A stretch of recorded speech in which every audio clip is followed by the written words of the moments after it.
In January of 2020, the Department of Housing and Urban Development issued guidance related to assistance animals. The guidance is directed at housing providers and clarifies the process they should use to determine if a person's request to have an animal as a reasonable accommodation should be approved. This video, presented by the Equal Rights Center, will help to walk you through that process. Please note, this video is not legal advice, but it may help you to make informed decisions when it comes to approving or denying assistance animal-related reasonable accommodation requests. We recommend that housing providers read the complete guidance to assist with compliance. The website address for the guidance is included at the end of the video.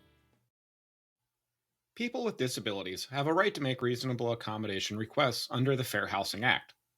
A reasonable accommodation is a change to a rule, policy, practice, or service that provides a person with a disability equal opportunity to use and enjoy their home.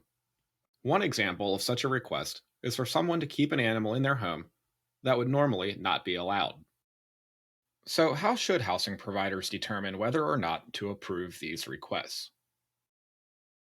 To determine whether or not to approve this request, first, you'll want to find out if the animal is a service animal. A service animal is a specific type of assistance animal that's trained to do work or perform tasks for the benefit of a person with a disability. Only dogs and miniature horses qualify as service animals. However, not all dogs and miniature horses are service animals. Only those that are trained to do work or perform tasks related to a person's disability qualify. Sometimes it is readily apparent that a dog is a service animal. For example, in the case of seeing eye dogs for people who are blind. Other times, it's not so obvious.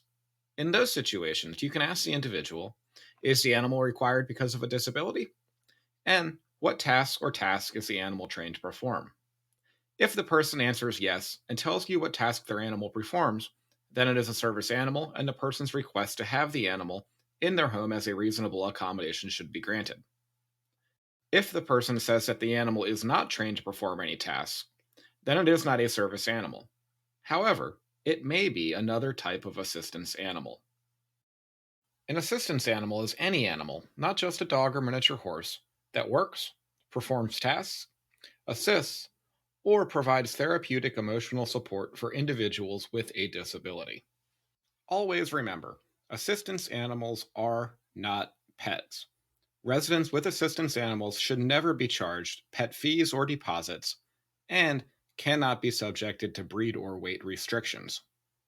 To determine if an animal is an assistance animal, ask yourself, does the person requesting the accommodation have an observable disability? And is this request related to that disability?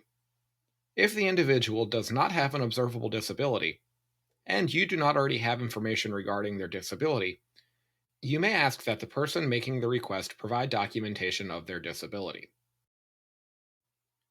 Documentation can come in many forms. Some examples of documentation may include, but are not limited to, determination of disability from a government agency, proof of government benefits related to a disability, eligibility for housing assistance related to a disability, or verification by a medical professional. You may also ask that the individual provide documentation that their animal provides therapeutic emotional support related to that disability. Again, documentation can come in many forms. That said, documentation such as a certificate or a registration from the internet alone may not be sufficiently reliable. However, please keep in mind that many legitimate licensed healthcare providers do offer remote services online. These legitimate services can be considered as one example of reliable documentation. A final question to ask yourself is whether the animal is commonly kept in households. If it is, then the animal qualifies as an assistance animal, and the reasonable accommodation request should be granted.